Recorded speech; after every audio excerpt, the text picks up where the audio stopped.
That dogs, we in this bitch. Dead dog on Fuck dead you know dogs. about We Money Mark? White people walking by. Fuck you know about Money Mark? Fuck you know about my walking by. nigga, I don't fuck about people. Oh my god, he on X Games You think mode. I'ma hide? You think I'ma hide me cause of that? Nah, that dogs. That dogs. Ordered on a tour. Let them walk in. I'ma show them how a real nigga act. That dogs. Yeah. Make sure you guys watch this podcast when it drops too.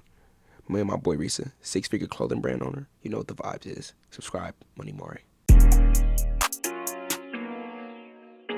Welcome back. If you're here, it's probably Monday. You're probably wondering how you can get some money.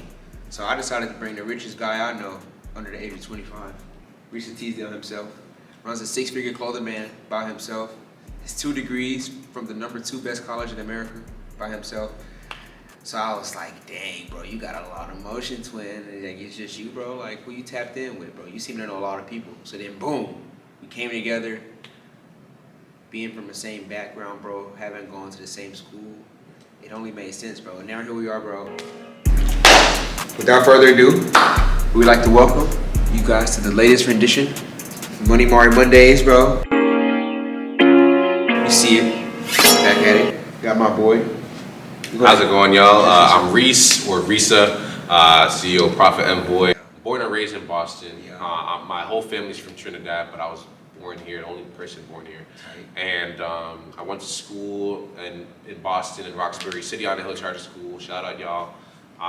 And I went to school at Babson College for my master's, concentrating in entrepreneurship and consulting. And I went to do my master's last year in management. So you went to Babson twice? You know, just a little bit about me. Like, I'm born and raised in Boston, inner city Boston, more specifically like Dorchester and like Roxbury area. You know, a lot of people from my city, you know, do not go to college like that, or at least in the time that like I was growing up. Like, not too many people went to college, at least in my area. Like, if you come from a public school, but like for charter schools, it's a little bit different. It's a public school, but like they're a little bit like getting into like prep. And I don't know, like I really just always had an idea that I wanted to be a CEO. I just didn't know of what, but I decided to be like a master of all trades, trying to like get into math, you know, science, history, things of that sort. And around junior year when I started working, I started to buy a little bit more clothes and kind of just style them in different ways. Like, I definitely take a lot of inspiration from like Pharrell and Yachty and stuff like that, like in my early days, and G Herbo as well. Like, I'm a big G Herbo fan. And then that was when people told me that they wanted me to get into fashion, or like they seen me as like a fashion guy, and I was like, all right, maybe I could do this to my advantage. And around the time that I started like my clothing brand Profit Envoy, I just wanted to create a brand that was different than what was coming out. It was like a lot of like demonic stuff, like Hellstar, and I just didn't really want to like, you know, create. Bro say Hellstar. Yeah, I was just like, when I seen that, it blew my, I'm like, bro, like, and people are buying it.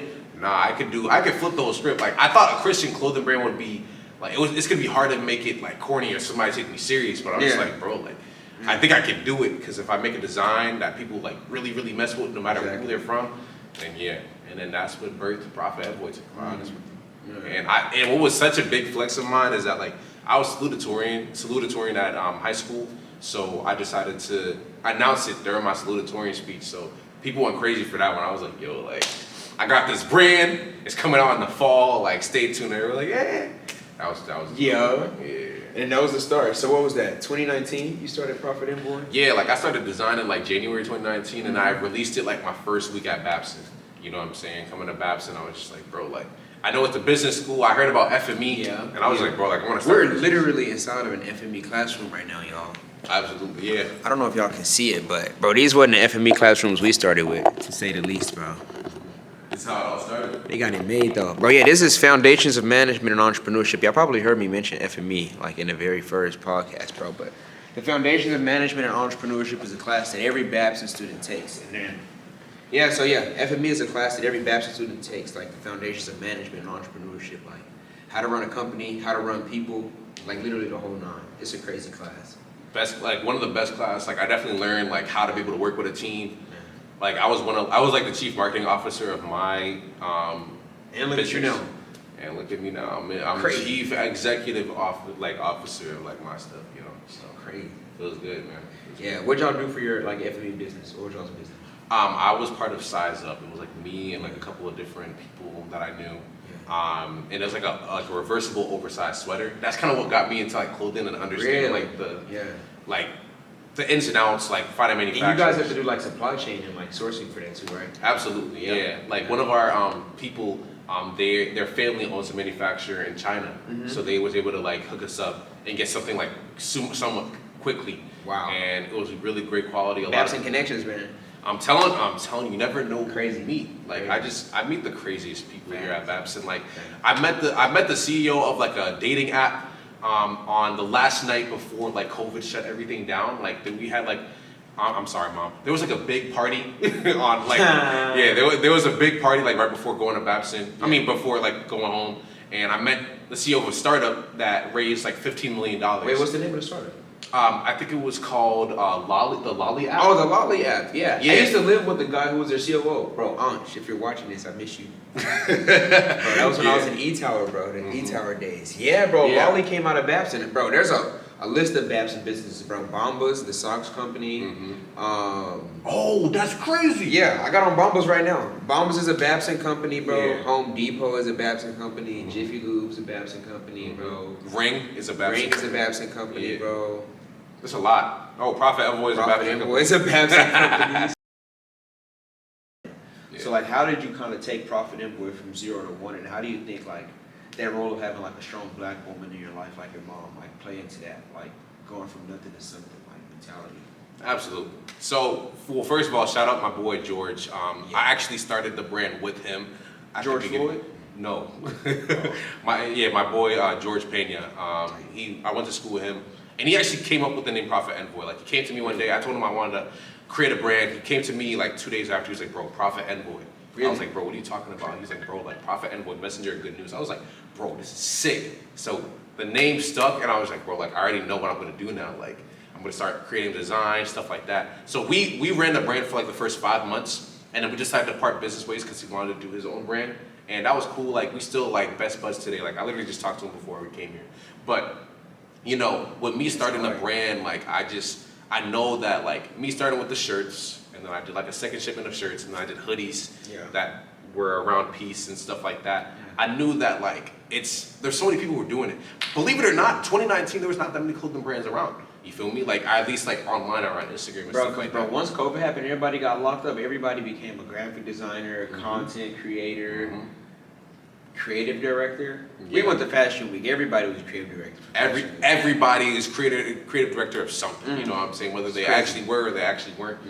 Like I digress. But regardless, like when like COVID, like when I came home like from COVID and stuff like that, and I had all this ample time just to be able to like hone into my art, find new manufacturers, do different designs and stuff like that. Like that was when stuff started to take off. Like I started hitting up influencers. Like I actually had like a top 10 high school basketball player who was projected to be in the NBA, but he got injured, so it didn't work out. And you know, it is what it is. But I just knew that I wanted to continue to like level up, get in front of like different people. Like I don't want to just market to the people who I knew, because I want people to buy it because they want to buy it, not because they want to support me. If that makes sense. You feel me? So Speaking of like, you know, picking out who you want to sell your product to and who wants you to market it. Come on, bro. Yo, show me the jacket you got on Twitter. Come on. Oh yeah. So this is We talking about designs and rich. Come on, like.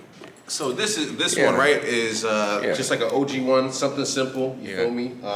This is actually one of one, because you know got like a Bible verse on the back. Okay. You feel me? And What's the verse, bro, twin? like this What's was the one verse? of the OG ones. You feel me? What's the verse, bro?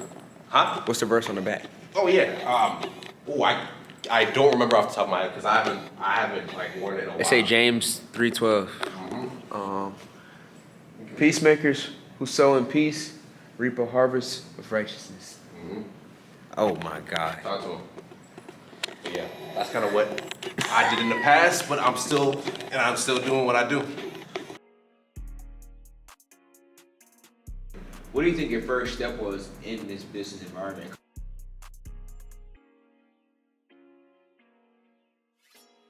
Kind of starting your business.